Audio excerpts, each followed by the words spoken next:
guys, it's your homegirl Lisa, your English tutor as well, and today we're going to be talking about how not to retell the story, which I know for so many of you out there, and for me as well when I was a student, the teacher would always write in red writing on your essay, "Do not retell the story!" Okay, in that voice too. So how do we go about jumping over this barrier that always seems to be coming up over and over again? I'll let you know today.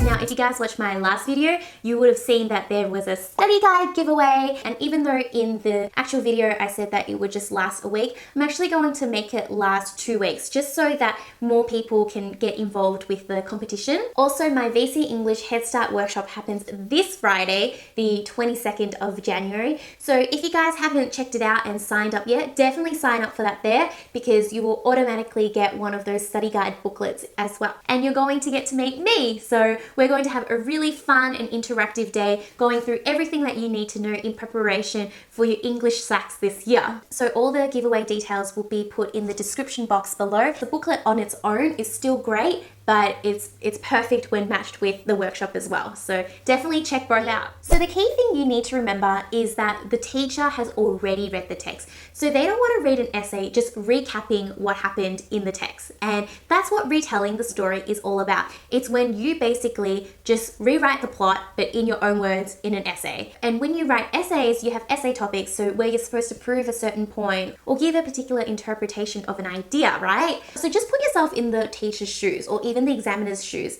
Let's just say the essay topic is, how does Harry Potter show courage?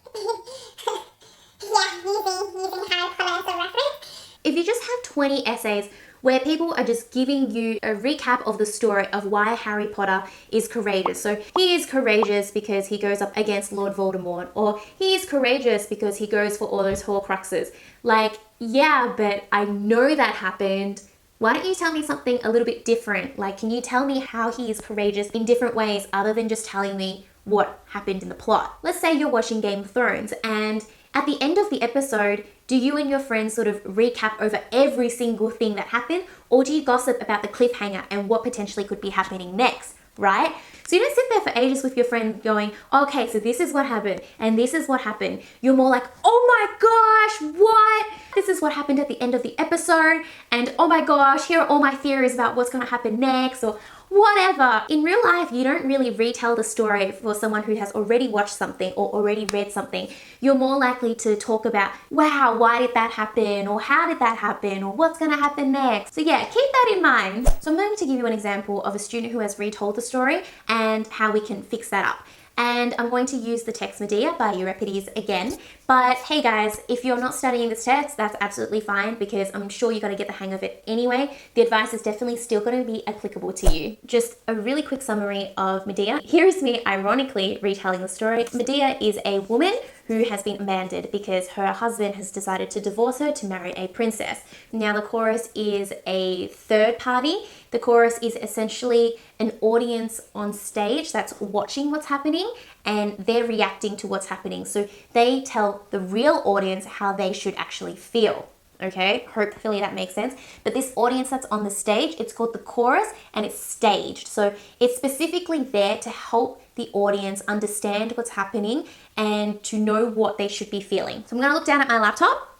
And so this is an actual example I had from a student. So it's complete with its imperfections in terms of retelling the story, but also just grammar and expression as well. But the latter parts I'm not going to go into. We're just going to focus on how to not retell the story.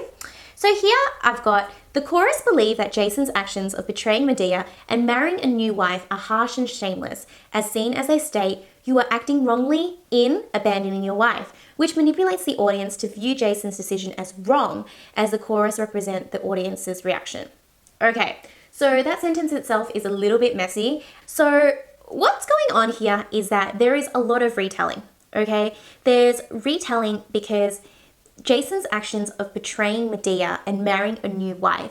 The part about the marrying a new wife, you don't even need that. You've already said betrayal. And as a reader of your essay, I understand that what you're saying is him marrying a new wife, and that's it. So it's pretty straightforward. Now, by saying betraying Medea and marrying a new wife, and then in the quote, you've got you're acting wrongly in abandoning your wife, it's kind of just saying the same thing. So you should either take out one or the other because it's unnecessary repetition, right? So a lot of the times, in order to avoid retelling the story, just don't fall into the trap of, and then this happened, or, next this is what happened. Additionally, when you retell the story, it doesn't give you the opportunity to actually analyze the text and show that through your essays. So I'm going to show you a better example now.